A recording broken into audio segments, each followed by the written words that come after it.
Éducation et étudiants handicapés, quel défi au quotidien? On en parle tout de suite dans Parlons-en avec Louembe Émeric, acteur politique et social, président de la plateforme Gabon Éclairé. Bonsoir. Bonsoir. Et bienvenue à toi aussi. Merci.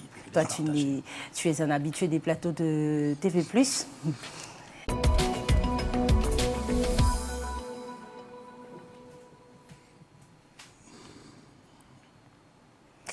Et donc, messieurs, hier était célébrée donc, la journée internationale des personnes vivant avec un handicap. Et nous, ce soir, nous parlons donc de ces étudiants-là qui vivent au Gabon et apprennent dans ces conditions difficiles. Nous allons entrer dans le vif du sujet. Éric Louembe, au quotidien, as-tu déjà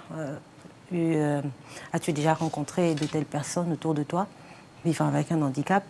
Oui. Madame Mélissa, merci pour l'honneur que vous me faites de m'étendre la perche sur le plateau TV+, dans le contexte de notre émission Parlons-en. Effectivement, de par ma belle et merveilleuse expérience de vie, j'ai côtoyé des personnes effectivement en situation de handicap tout azimut, comme le disait tout à l'heure et tout mon copanéliste, que les formats d'handicap sont légion et divers.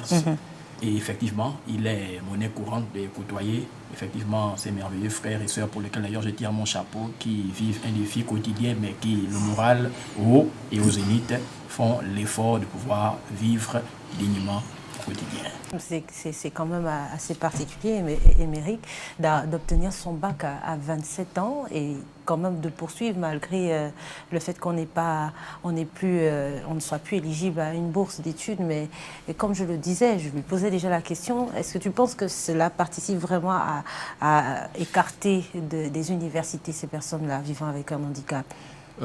Je ne doute guère de la bonne volonté de nos gouvernants. Naturellement, le ministre de tutelle, le ministère des Affaires sociales, le ministère de l'Éducation nationale, le ministère de l'Enseignement supérieur, pour vous faire l'économie de détail. Quoique, il faut effectivement le souligner, comme il l'a si bien dit, que l'insertion scolaire semble difficile pour les personnes en situation de handicap ou frappées d'incapacité physique, selon que l'on le dépeint.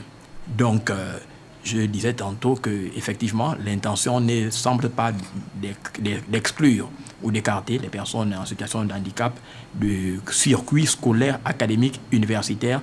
Mais malheureusement, il faut dire qu'entre la période où l'handicap est relevé, la médicalisation de l'handicap, cette période qui consiste à pouvoir traiter, sinon soigner, l'handicap, observer, sinon notifier, effectivement, du retard est observé, et ceci met naturellement un couac dans le cursus scolaire de l'étudiant handicapé et malheureusement le retard est constaté.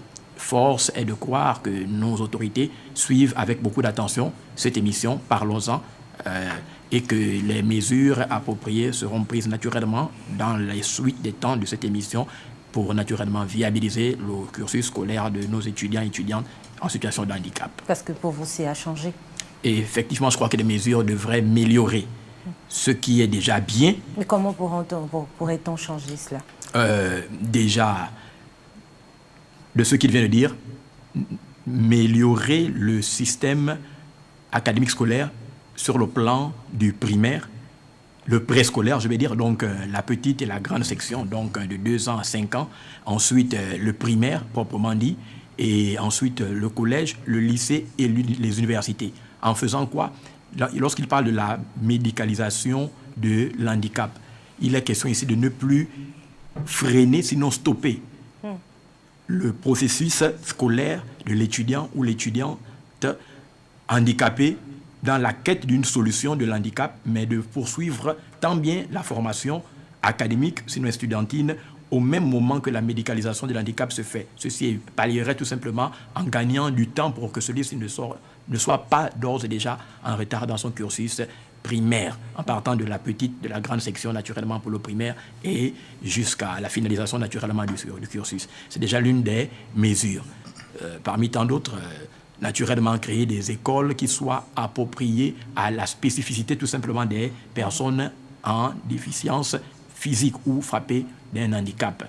avec un personnel adopté. La professionnalisation, effectivement, des secteurs générateurs de revenus pour personnes handicapées. Ne plus faire dans l'enseignement, passer l'expression vaik-vaik à la fourre-tout, hein, là où l'enseignement général, en fait, tel qu'aujourd'hui, préconçu et consenti, d'ailleurs, lequel nous fait un gros mal aujourd'hui, mais spécifier la profession, tout simplement, à la personne, l'étudiant handicapé, de manière à ce que cela puisse lui faire rattraper du temps et qu'il puisse sortir le plus haut possible avec un diplôme professionnel qui lui permet et qui lui confère aptitude à exercer son activité générateur de revenus. Que ce soit dans les métiers qui sont aujourd'hui exerçables par l'handicap. En France, aujourd'hui, par exemple, avec la JFEP, ça existe déjà. Nous ne sommes pas également mis en marche des nouvelles technologies de développement en ce qui concerne la professionnalisation de l'éducation pour personnes handicapés. Donc, il y a tout un processus que nous aurons le temps d'examiner au fur et à mesure que nous évoluons dans le débat. Alors, Wembe et Méric, une réaction par rapport à toutes ces informations que nous donne Steve Mapaka? Oui, comme il l'a si bien dit, d'antan, malgré la bonne volonté des autorités antérieures à la transition, des étudiants ont eu raccroché le trousseau scolaire faute de viabilisation du site universitaire. L'incapacité à se déplacer, à prendre aisement dans des conditions notoires et naturellement améliorées. Mais je veux quand même dire qu'aujourd'hui, comme il a dit, les œuvres posées par le comité pour la transition et la restauration des institutions, CTRI, sont certes élogieuses, mais pas forcément si éloquentes. Dans ce sens où, disait-il, sont timides. Et force est quand même de constater que des actions ont été posées dans ce sens-là qui tendent aujourd'hui à améliorer la qualité de vie des personnes en situation de handicap. Voilà, nulle volonté de ma part de pouvoir encenser qui que ce soit, mais je vais quelquefois citer quelques-uns des points. Comme tout à l'heure, il disait, par exemple, l'ajout de rampes dans le site de l'université Omar Bongo. C'est naturellement une réalisation du CTRI. Et également le don de scooters qui permettent aujourd'hui la motricité, la viabilisation du transport naturellement pour les personnes en situation de handicap. C'est également une réalisation du CTRI. Maintenant, pour moi, d'ajouter que toute œuvre humaine est passible d'imperfection, ce n'est pas encore l'excellence, mais nous sommes en route. Et il faut quand même comprendre que le nouveau pouvoir date lentement de moins de, techniquement, de 2 ans sensiblement d'existence. Et pour les réalisations acquises, ce n'est pas également à minimiser. Donc, nous pouvons dire qu'une lueur d'espoir s'élève sur cet aspect-là. Et comme je disais, votre émission étant très suivie, est interpellatrice des autorités et des ministères de tutelle pour naturellement prendre les dispositions et les mesures qu'il faut pour améliorer. Et Wembe, toi, tu n'es pas seulement qu'acteur politique, tu n'es pas seulement acteur politique, acteur social, tu es également pasteur pour ceux qui ne le savent pas, donc je vais m'arrêter un peu sur cette information. Les églises aujourd'hui, qu'est-ce qu'elles font pour soutenir cette catégorie de personnes? Et surtout, toi, quelles sont les actions, parce que tu es quand même sur le terrain, quelles sont les actions que généralement vous avez posées pour que les églises, notamment la tienne peut-être, je ne sais pas, posent pour aider ce genre de personnes? D'accord, merci pour l'opportunité, une fois que vous m'offrez, d'en parler. Déjà, en tant que clergé, donc un pasteur d'appel au ministère, selon Éphésiens 4:11, nous avons posé un certain nombre d'actions, déjà dans le contexte de notre plateforme, la plateforme Gabon éclairé, mais ce n'est pas celle-ci qui m'amène ici actuellement. Je voudrais naturellement parler des actions que nous avons inscrites dans le contexte religieux du ministère de tutelle duquel je dépends, le ministère de l'Esprit et de la Justice, MEJ en sigle. Alors, ce ministère d'obédience chrétienne, évangélique et pentecôtiste de réveil a posé moult actions dans le contexte effectivement de le soutien en faveur des personnes effectivement frappées d'un handicap, primo, des secondo également, des personnes naturellement ayant un pouvoir d'achat faible, ce que l'on sous-entend être économiquement donc faible. Donc les personnes naturellement en situation d'incapacité de subsistance. Voilà.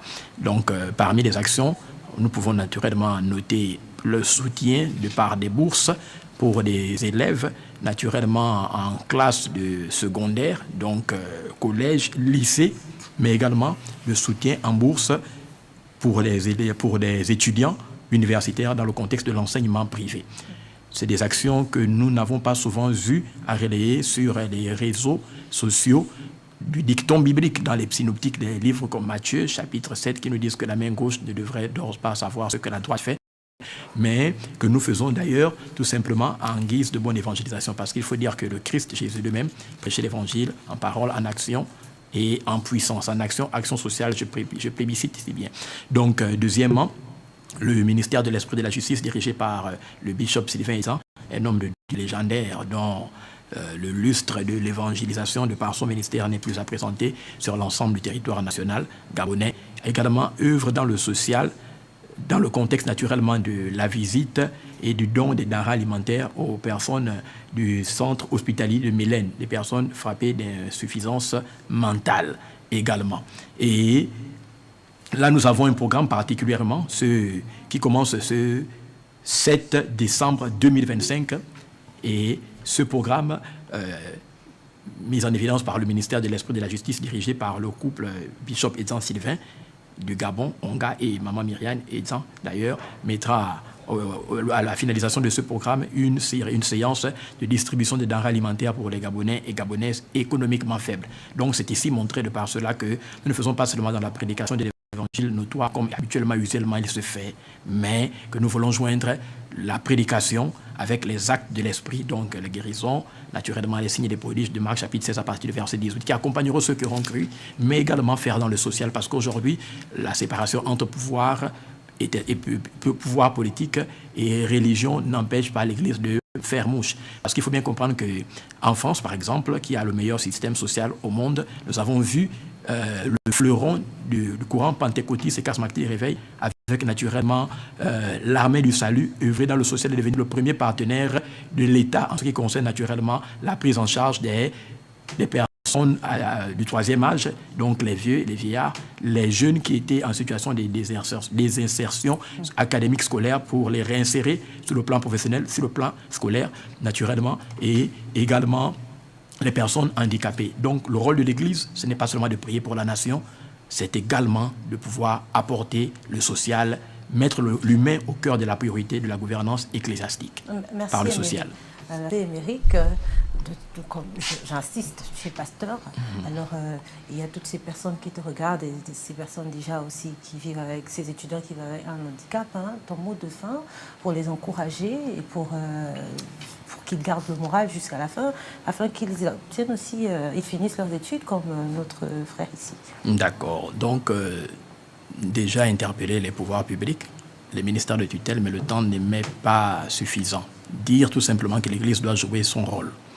Le prophète Fletcher disait que le Gabon occupe sur la carte de l'Afrique la position qu'a la gâchette sur un revolver et que c'est notre pays que partira la détonation d'un réveil. Le réveil dans le social. Je le crois parce que je pose des actions et elles sont légion et pas des moindres. Il y a de cela, je crois, 9 mois en arrière, pasteur Loumbé Méry a fait le don de 1,5 tonne de palettes d'eau minérale ANSA à tout le centre hospitalier universitaire de Libreville, qui est la première structure hospitalière de notre pays, le Gabon. Ce n'est pas négligeable et à mitiger. Maintenant, pour conclure, disons ceci. Dans le contexte, effectivement, de ce séminaire que le bishop Sylvain Etzan et Myriam Etzan, son épouse, organisent le 7 décembre 2025, dont le thème est « Tu ne périras pas, toi et ta maison ». Extrait du livre de Genèse, chapitre 45 à son verset 11, j'invite la communauté de la population gabonaise, cette frange-là de 15 694 personnes vivant avec un handicap, c'est 4 335 individus de moins de 18 ans frappés d'un handicap à participer, à venir au ministère de l'Esprit et de la Justice à partir de ce 7 décembre. Au 14 décembre, nous allons avoir la distribution des denrées alimentaires et nous allons faire des kits pour permettre à ces derniers de pouvoir effectivement apporter une pierre à l'édifice. Merci, Loumbé Méry.